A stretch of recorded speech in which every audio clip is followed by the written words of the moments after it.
यह एक काफी पुरानी बहस है कि संभोग के वक्त स्त्री और पुरुष में से कौन ज्यादा आनंद उठता है।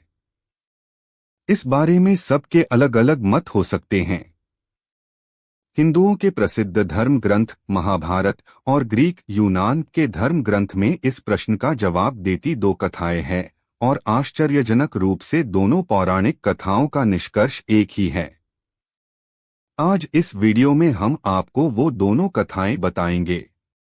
जब युधिष्ठिर ने पितामह भीष्म से किया यह प्रश्न। एक बार युधिष्ठिर अपने पितामह भीष्म के पास गए और बोले, हे तात श्री, क्या आप मेरी एक दुविधा सुलझाएंगे? क्या आप मुझे सच सच बताएंगे कि स्त्री या पुरुष दोनों में से वो कौन है जो संभोग के समय ज्यादा आनंद को प्राप्त करता है? भीष्म बोले, इस संबंध में तुम्हें भंगस्वाना और सकरा की कथा सुनाता हूँ, जिसमें तुम्हारे सवाल का जवाब छुपा है। भंगस्वाना और सकरा की कथा। बहुत समय पहले भंगस्वाना नाम का एक राजा रहता था। वह न्यायप्रिय और बहुत यशस्वी था, लेकिन उसके कोई पुत्र नहीं था। एक बालक की इच्छा में उस राजा ने एक अनुष्ठान किया जिसका नाम था अग्निष्टुता। क्योंकि उस हवन में केवल अग्नि भगवान का आदर हुआ था, इसलिए देवराज इंद्र काफी क्रोधित हो गए। इंद्र अपने गुस्से को निकालने के लिए एक मौका ढूंढने लगे ताकि राजा भंगस्वाना से कोई गलती हो और वह उसे दंड दे सकें। पर भंगस्वाना इतना अच्छा राजा था कि इंद्र को कोई मौका नहीं मिल रहा था, जिस कारण से इंद्र का गुस्सा और बढ़ता जा रहा था। एक दिन राजा शिकार पर निकला।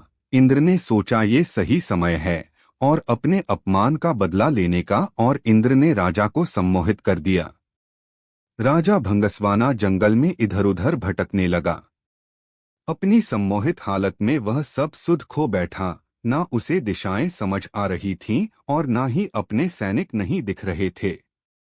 भूख प्यास ने उसे और व्याकुल कर दिया था। अचानक उसे एक छोटी सी नदी दिखाई थी जो किसी जादू सी सुंदर लग रही थी। राजा उस नदी की तरफ बढ़ा और पहले उसने अपने घोड़े को पानी पिलाया, फिर खुद पिया। जैसे ही राजा ने नदी के अंदर प्रवेश की, पानी पिया, उसने देखा कि वह बदल रहा है। धीरे धीरे वह एक स्त्री में बदल गया। शर्म से बोझल वह राजा जोर जोर से विलाप करने लगा। उसे समझ नहीं आ रहा था कि ऐसा उसके साथ क्यों हुआ। राजा भंगस्वाना सोचने लगा, हे प्रभु, इस अनर्थ के बाद मैं कैसे अपने राज्य वापस जाऊं? मेरे अग्निष्टुता अनुष्ठान से मेरे 100 पुत्र हुए हैं, उन्हें मैं अब कैसे मिलूंगा, क्या कहूंगा? मेरी रानी महारानी जो मेरी प्रतीक्षा कर रही हैं, उनसे कैसे मिलूंगा? मेरे पौरुष के साथ साथ मेरा राजपाट सब चला जाएगा, मेरी प्रजा का क्या होगा? इस तरह से विलाप करता राजा अपने राज्य वापस लौटा। स्त्री के रूप में जब राजा वापस पहुंचा तो उसे देखकर सभी लोग अचंभित रह गए। राजा ने सभा बुलाई और अपनी रानियों, पुत्रों और मंत्रियों से कहा कि अब मैं राजपाट संभालने के लायक नहीं रहा हूँ। तुम सभी लोग सुख से यहाँ रहो और मैं जंगल में जाकर अपना बाकी का जीवन बिताऊंगा। ऐसा कहकर वह राजा जंगल की तरफ प्रस्थान कर गया। वहां जाकर वह स्त्री रूप में एक तपस्वी के आश्रम में रहने लगी, जिनसे उसने कई पुत्रों को जन्म दिया। अपने उन पुत्रों को वह अपने पुराने राज्य ले गई और अपने पुराने बच्चों से बोली, तुम मेरे पुत्र हो जब मैं एक पुरुष था, ये मेरे पुत्र हैं जब मैं एक स्त्री हूँ। मेरे राज्य को मिलकर भाइयों की तरह संभालो। सभी भाई मिलकर रहने लगे। सबको सुख से जीवन व्यतीत करता देख देवराज इंद्र और ज्यादा क्रोधित हो जाए और उनमें बदले की भावना फिर जागने लगी। इंद्र सोचने लगा कि ऐसा लगता है कि राजा को स्त्री में बदलकर मैंने उसके साथ बुरे की जगह अच्छा कर दिया है। ऐसा कहकर इंद्र ने एक ब्राह्मण का रूप धारा और पहुंच गया राजा भंगस्वाना के राज्य में। वहां जाकर उसने सभी राजकुमारों के कान भरने शुरू कर दिए। इंद्र के भड़काने की वजह से सभी भाई आपस में लड़ पड़े और एक दूसरे को मार डाला। जैसे ही भंगस्वाना को इस बात का पता चला, वह शोकाकुल हो गया। ब्राह्मण के रूप में इंद्र राजा के पास पहुंचा और पूछा कि वह क्यों रो रही है। भंगस्वाना ने रोते रोते पूरी घटना इंद्र को बताई तो इंद्र ने अपना असली रूप दिखाकर राजा को उसकी गलती के बारे में बताया। इंद्र ने कहा, क्योंकि तुमने सिर्फ अग्नि को पूजा और मेरा अनादर किया इसलिए मैंने तुम्हारे साथ यह खेल रचा। यह सुनते ही भंगस्वाना इंद्र के पैरों में गिर गया और अपने अनजाने में किया अपराध के लिए क्षमा मांगी। राजा की ऐसी दयनीय दशा देखकर इंद्र को दया आ गई। इंद्र ने राजा को माफ करते हुए अपने पुत्रों को जीवित करवाने का वरदान दिया। इंद्र बोले, हे स्त्री रूपी राजन, अपने बच्चों में से किन्हीं एक को जीवित कर लो। भंगस्वाना ने इंद्र से कहा, अगर ऐसी ही बात है तो मेरे उन पुत्रों को जीवित कर दो जिन्हें मैंने स्त्री की तरह पैदा किया है। हैरान होते हुए इंद्र ने इसका कारण पूछा तो राजा ने जवाब दिया, हे इंद्र, एक स्त्री का प्रेम एक पुरुष के प्रेम से बहुत अधिक होता है, इसीलिए मैं अपनी कोख से जन्मे बालकों का जीवनदान मांगती हूँ। भीष्म ने इस कथा को आगे बढ़ाते हुए युधिष्ठिर को कहा कि इंद्र यह सब सुनकर प्रसन्न हो गए और उन्होंने राजा के सभी पुत्रों को जीवित कर दिया। उसके बाद इंद्र ने राजा को दोबारा पुरुष रूप देने की बात की। इंद्र बोले, तुमसे खुश होकर हे भंगस्वाना मैं तुम्हें वापस पुरुष बनाना चाहता हूँ, पर राजा ने साफ मना कर दिया।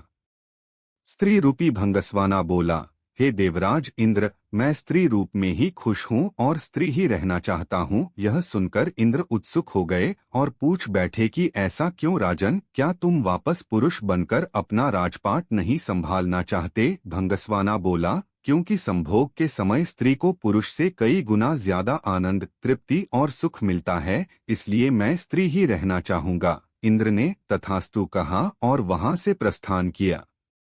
भीष्म बोले, हे युधिष्ठिर, यह बात स्पष्ट है कि स्त्री को संबंधों के समय पुरुष से ज्यादा सुख मिलता है। ग्रीक माइथोलॉजी तीरेसियास की कहानी। तीरेसियास नाम का एक राजा अपने युवा दिनों में एक बार जंगल में शिकार करने गया। वहां उसने 2 सांपों को संभोग करते समय लिपटे हुए देखा। तीरेसियास को ना जाने क्या सूझा, उसने अपने सिपाहियों की मदद से उन विशाल सांपों को अलग करवा दिया। ऐसा करवाते ही उसे श्राप मिला कि उसका पौरुष चला जाएगा और वह एक महिला में तब्दील हो गया। उन सांपों का क्या हुआ इस बारे में कुछ पता नहीं है। कई साल बाद तीरेसियास अपने स्त्री रूप में दोबारा उसी जंगल से गुजरा। अपनी नफरत के चलते उसने अपने सिपाहियों की मदद से दोबारा एक सांप के जोड़े को अलग अलग कर दिया, पर इस बार ऐसा करते ही वह पुरुष बन गया। अब वह अपनी तरह का एक ऐसा अकेला व्यक्ति था जिसने स्त्री और पुरुष दोनों का जीवन जिया था। उसी समय ग्रीक भगवान ज़ीउस और उनकी पत्नी हीरा में विवाद चल रहा था कि सेक्स कौन ज्यादा एंजॉय करता है, स्त्री या पुरुष। उन्होंने तीरेसियास को बुलावा भेजा। तीरेसियास ने ज़ीउस और हीरा के सवाल का एकदम सीधा और सटीक जवाब दिया, महिलाएं पुरुषों से 9 गुना ज्यादा सेक्स का आनंद उठती हैं। इस जवाब से हीरा बहुत नाराज हो गईं और उन्होंने तीरेसियास पर ऐसा वार किया कि वह अंधा हो गया। ज़ीउस अपने आप को तीरेसियास के अंधेपन के लिए जिम्मेदार मानने लगे और उन्होंने उसको भविष्य देखने का वरदान दिया। लगभग दुनिया की हर संस्कृति में ऐसे देवी देवता हैं जो स्त्री पुरुष का संबंध खूबसूरती से दर्शाते हैं। भारत में ऐसी प्रतिमा है अर्धनारीश्वर की। अर्धनारीश्वर का अर्थ यह हुआ कि आपका ही आधा व्यक्तित्व आपकी पत्नी और आपका ही आधा व्यक्तित्व आपका पति हो जाता है। आपकी ही आधी ऊर्जा स्त्रैण और आधी पुरुष हो जाती है और तब इन दोनों के बीच जो रस और लीनता पैदा होती है, उस शक्ति का कहीं कोई विसर्जन नहीं होता।